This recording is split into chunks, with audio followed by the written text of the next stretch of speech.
Hi guys, what's up? Welcome back to my channel. And as promised, this video is about the PSW application. How do you apply and everything about PSW basically, the graduate visa. I'm not gonna blabber much and we're directly gonna dive into how to apply a graduate visa or a PSW visa.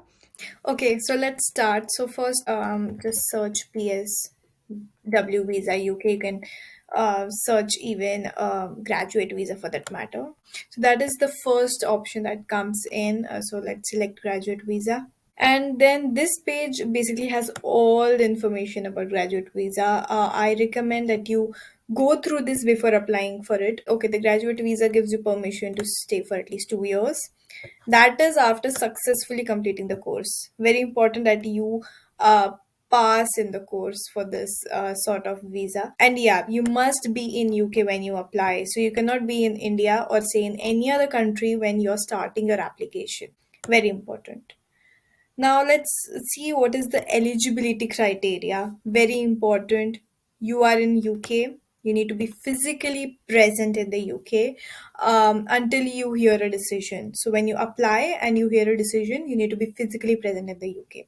Then your current student visa should be a student visa, that is a Tier 4 visa. You studied a UK bachelor's or postgraduate, which is eligible for a minimum period of time, right? So you need to see if your course is eligible. For that, you can click on this link. Mostly it is eligible for 1 year master courses, so not a problem. Then your education provider, that is your university, has told the home office that you have successfully completed your course. Now that means that basically your university will send you an email.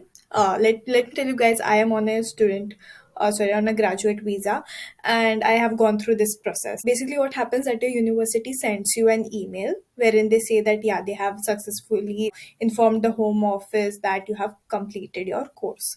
Now, when you receive that email, you can apply for graduate visa. Okay, let's see that. I'm going to cover that as well.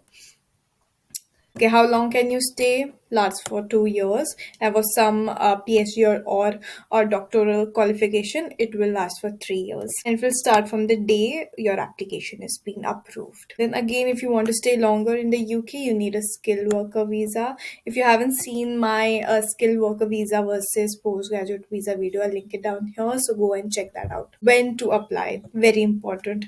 So you must apply before your student visa expires and your educational provider has told the home office that you've successfully completed the course. There are the two things that are very important to know when to apply. Many people ask me when to apply. So basically, if your student visa is expiring on, say, for example, 20th January, right? So you need to apply anytime before that date, but I recommend don't wait till the last, till the last date. Apply maybe 30 days or 20 days before your expiry date of your student visa. As part of your application, you'll need to prove your identity and provide some documents. We'll see what documents we need. Basically, you just need passport and BRP, not much. Your application may take longer if you need an appointment. Now, why would you need an appointment? Basically, you need to scan few of your documents. So if you're not able to do it from your phone, you'll have to visit them to scan documents for you. How much is it cost? I've already covered this. It is 715 application fee and your 624 healthcare fees, which is for each year. That means 624 into 2 for 2 years. So next up, what you can and cannot do. So you can work in most of the jobs, you can look for work, you can be self-employed, continue living in the UK with your partner if it's eligible, do voluntary work, travel abroad, return to UK. All sorts of things except for any state pension or work as a professional sports person. Now let's come back to how to apply, which is the most important part here. How to apply. So let me just you must apply online, so just click this link and you're on the page. Let's see what documents do we need. So basically documents you'll need is your BRP and passport, as I mentioned earlier. Now what you need to do, you'll have to scan your BRP with UK immigration ID check app.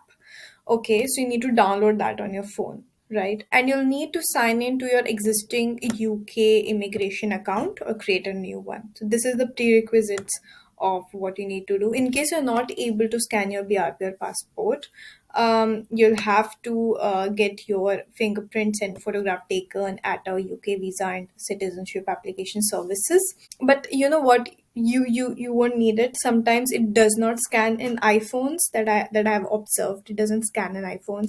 So but I use my friend's Android, so that really helps. So if you cannot do it on your phone, ask for help. Really, literally.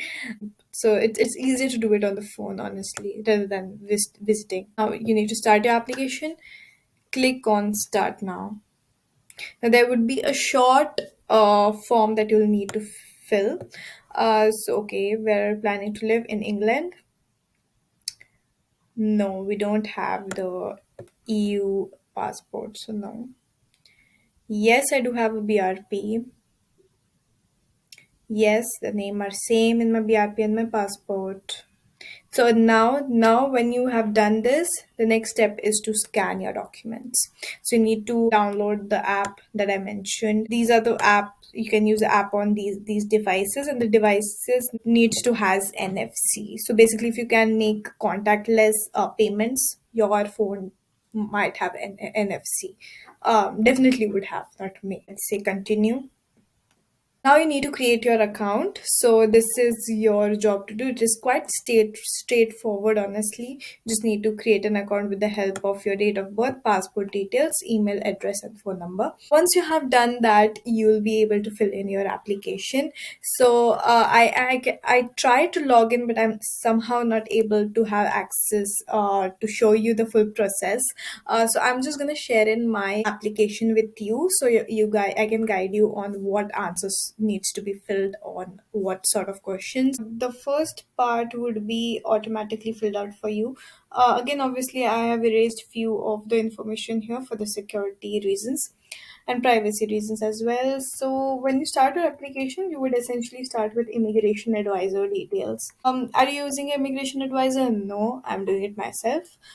Then contact preferences, you need to add your email address, phone number, and your current address. Then other names and nationalities, no. Then do you have a valid national identity card? So this could be your BRP or passport. Either. I did enter my passport details as I remember. Then do you currently hold or have held any other nationality? No, I haven't. Then your current location. Now this is really important. Now this, they ask you this is basically because of the eligibility criteria, isn't it? You need to be in the UK to fill out this application. So very important that you answer it UK. Then again, eligibility questions. Do you have a student visa? Yes, very important. Don't need to make mistakes on these questions. That is, if you do, then your application would be automatically rejected. When did you first arrive in the UK with your current visa? You need to enter the date. This date you could find on your passport, have the immigration stamp. When you arrived here, that date needs to be here.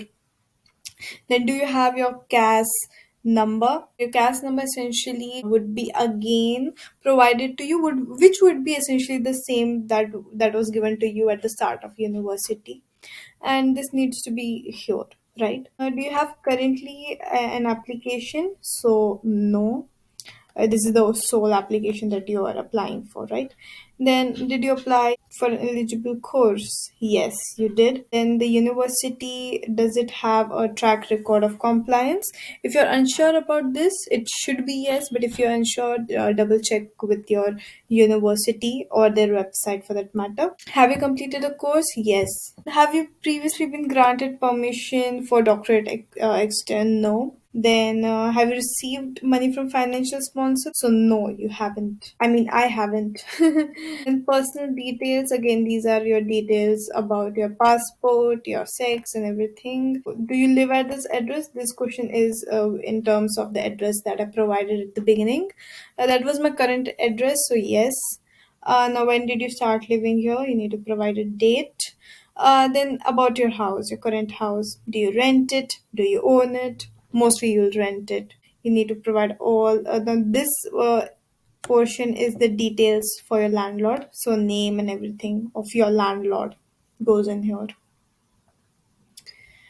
Then again, you need to provide a 3-year address. So the first one would be your current address. Second one would be your university address, that is Exeter. I did provide it here. And then third one would be your Indian address. Then the travel history comes in. You've been lived in UK, so mine was 1 year, 3 months. Should be a similar one for you if you have done a master's. Then did you spend in time outside UK? Now, if you visited India or any other country for that matter, you need to provide this information. So I did go to US. So it should be basically more than 2 weeks. So I think I went for 3 weeks. So yeah, somewhere around that. So you need to, honestly, people say that it could be problematic if you travel outside UK, but it's really important that you do it during your holidays, right, outside your term time, right? So I have made it a point that I mentioned to them that I have not missed any classes and I had holidays at that time. I also did go to India, so I have to provide two information here. So yes, then they also ask you how many times have you visited these places, these countries in 5 years. So I did visit USA, so I had to do once. Again, the similar kind of information they ask: which country did you visit and what was the reason. This was a multiple choice question, so I selected tourism because I went to visit my family. And then date of visit, how long was your stay? Again, similar kind of questions, tourism, and then when did you enter, when did you exit. All this information should be accurate and should match the information on your passport. Any other countries? So it was no. Have you received medical treatment in UK? No. Then you need to enter your national insurance number. If you have a UK driving license, you need to do that. You enter the details for that. I had no. Do you receive any public funds? Usually no. The answer would be no. Then very basic and straightforward questions regarding criminality. So mostly the answers would go no, no, no. Then no. So basically all of these just go. You just need to read it out and just go yes or no. Then family and relationships, no. Again, do you have a partner? No. Have you been previously in a marriage? No. People applying with you. Now this comes again with the dependents. If you have any dependents, any partner or children, I had none, so I did no. Then again, this is your declaration, and that is it.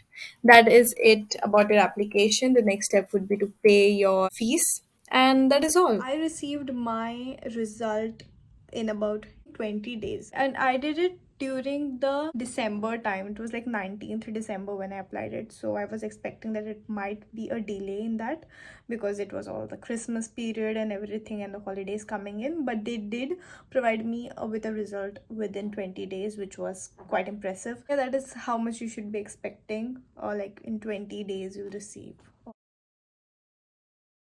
A very important step is to chop off your current BRP. You will receive an email under which they would have written all the instructions. Where do you have to post this BRP, etc. So make sure you read it well, otherwise you'll get £1,000 penalty. If you still have any questions regarding this process, do let me know in the comment section and I'll answer it for you. So that's it for this video, guys. If you want me to make a video about anything, any topic, let me know in the comment section. Make sure you like, subscribe and comment, and I will see you in my next video. Until then, bye bye and take care.